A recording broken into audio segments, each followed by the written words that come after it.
Hey, I'm Jeff Keighley here in Boston to go behind the scenes to hear some untold stories about the making of Bioshock with Ken Levine and Sean Robertson.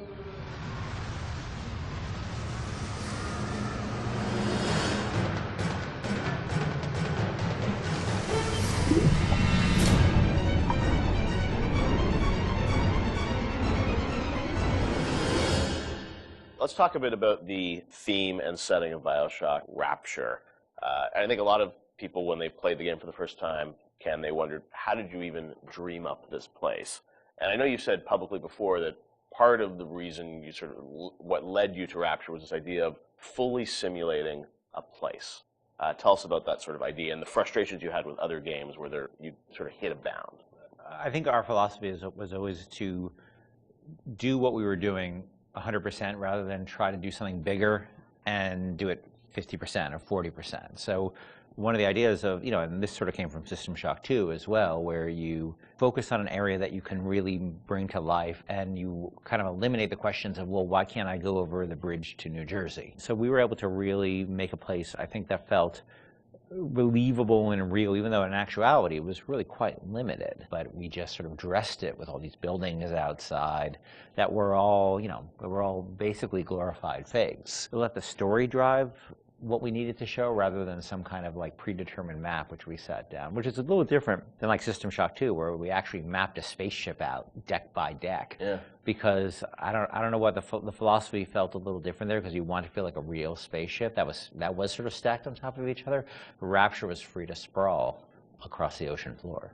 Although you guys originally, Sean, were talking about doing this game on a sort of spaceship again, right? Yeah, when we first started talking about what the spiritual successor to System Shock 2 is going to be, Spaceship came up, but again, we wanted a limited environment. We didn't necessarily want to do Spaceship again. And our first actual exploration of this space was underwater, but ultimately ended up looking like a spaceship. It just happened to have a couple of seaweed fronds outside. And that started to push us towards what artistic statement that we wanted to make this look different, and what rules we were going to set for the world. How at every turn we were going to try to remind the player that they were in fact underwater and that this wasn't a spaceship. And how, like, underwater, we obviously know you did underwater, then sitting in the sky, like where did you come with the idea of like doing this underwater? I think there was probably a conversation. It's like, well, what kind of places could be cut off from other places? Yeah. Like, well, spaceship, summer camp, any island notion, right? Something that's cut off from the rest of the world. Yeah. So you never felt like you should be able to go over that bridge to New Jersey. I don't want to apply some deep and meaningful conversation. I think it was one of those ideas that you just kind of say, and then everybody's, that sounds cool. Let's try that. Let's go for it. And I think it lended itself to having very nice views out the window without having to build an insane amount of unique assets. Right. By today's standards, we still were a small team back then. And there's an expectation that because you're underwater, the view distances are going to be short, so you can really kind of fade out into the fog at a short distance and not have the expectation that, why can't I see forever? So there's a lot of limitations in a good way that we put on ourselves by being underwater, as opposed to, like, if you're on a cruise ship, then you'd expect to see across the water, and we'd have to deal with that. Same thing with an island. Or in a city in the sky. Yeah, exactly. Which was a lot more complicated, yeah. So you came up with the idea of, let's do this underwater, let's do this sort of isolated place. Then you had to answer the question of, why would someone build this? Is that sort of how it worked, sort of order of operations? You then had to come up with a story to explain? Yeah, I think we wanted a very believable reason why they'd be there. Right. And sort of the necessary isolation of the place sort of led to, well, what kind of person would want to do this? And I wasn't even particularly aware of the sort of political implications of what I was reading, but I've been reading, I read The Fountainhead. Right.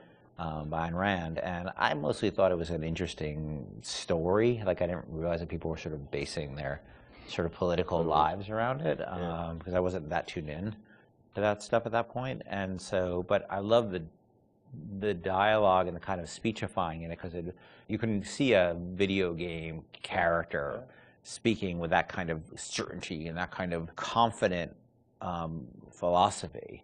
It just seemed like a natural kind of thing to apply to this place. And so it just sort of all came together as a sort of who is the guy who would do this? Well, that character. He was sort of this amalgamation of characters from Ayn Rand's books and Ayn Rand herself. This sort of idealistic person who says, well, the only way to do this is to separate from the rest of the world. Right. And that led to Andrew Ryan. I am Andrew Ryan, and I'm here to ask you a question. Is a man not entitled to the sweat of his brow? No, says the man in Washington, it belongs to the poor. No, says the man in the Vatican, it belongs to God. No, says the man in Moscow, it belongs to everyone.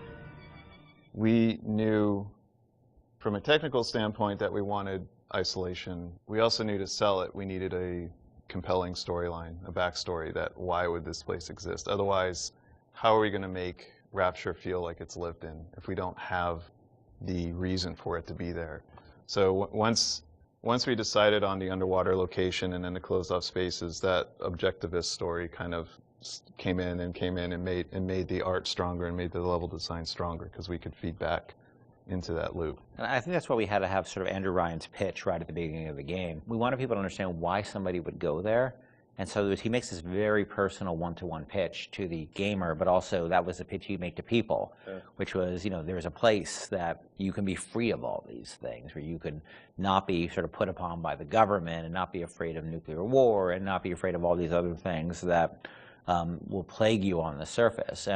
We wanted that pitch to sort of resonate and make sense, because that's, otherwise by the time you got there you'd be like, well, this place is just fantasy, nobody would ever come here. And that the beauty of the place also was also tied into that. It had to be a very attractive proposition, or people who would believe that people would go leave their lives and go to the bottom of the ocean. I'm sure in some ways you had to convince the team and enroll them in your sort of vision of who this character was going to be and what the setting was going to be. How did that work, Sean? I mean, did Ken come in and say, hey, I've been reading these books, and I think we could sort of... I believe he just came in one day on a horse and said, Ayn Rand, everybody read The Fountainhead. Exactly. I bought 30 copies of it. Yeah, I think, here's a 2,000-page book or something. Yeah. Go read it. And it really is more organic. Like I said, we knew that we had this location, and you struggle to fill it with stories, and you struggle to find meaning of why does this place exist?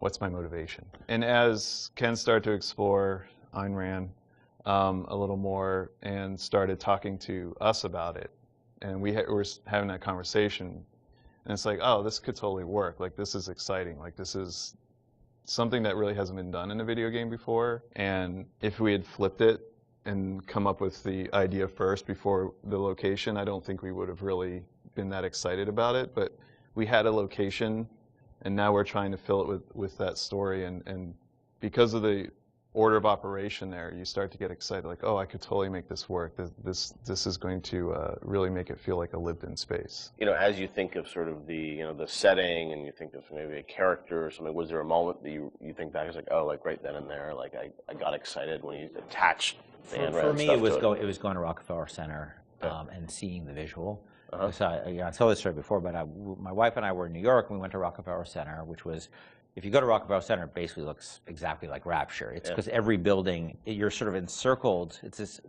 block in New York, or a couple of blocks in New York, where Radio City Music Hall is, and where 30 Rockefeller Plazas, where you see that show 30 Rock, and the ice skating rink, and where they put the Christmas tree, and it's this very iconic location. But what's cool about it, it's all one, unlike the rest of the city.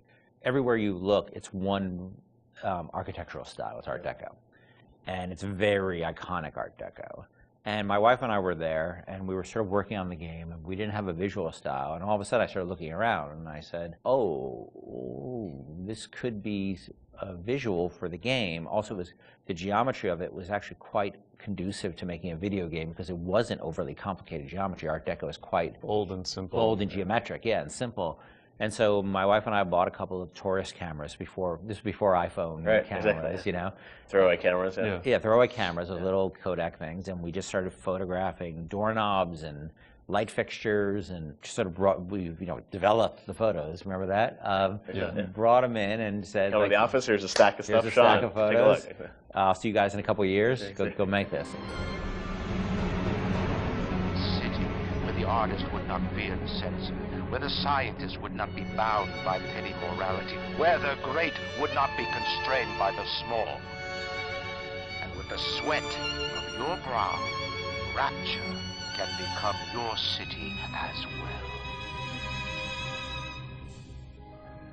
So you had kind of a theme, you came up with an art style, some of the iconic characters, and then, you really had to build the narrative around it. And you've talked about, a lot of the themes in the game and, greed, jealousy, sex, violence, all the things that sort of, drive us or what destroy us. And that was something I think that, as you thought about the story of the game, you wanted to, I'm sure, reflect some of those, right? Because I think people love the characters, it's sort of flawed in a way, and this is a world which is its own little microcosm, but had a lot of tension inside of it.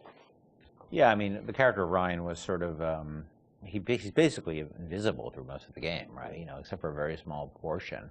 But he's very present because he exists, the city is him, right? It's such a representation of him. We never want to cut away to a cutscene where you saw Andrew Ryan, planning and scheming. We wanted him to be very present without actually being present. But once you had Ryan, once you had his desire to protect this vision of his, you just had to then come up with the characters who'd be arrayed in opposition to him. So we had this character, the Big Daddy, and then eventually the character of the Little Sister.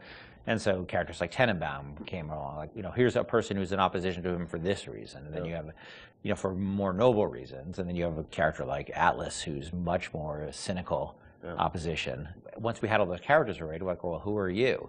And, you ended up being a sort of, a pawn in the middle of all this opposition to Ryan. We just kept sort of homing in on that theme and making sure that you weren't, eventually figuring out that you couldn't just be here by an accident, that you're an integral part of this story, even though you don't know you're an integral part of this story. You think you're just there by happenstance.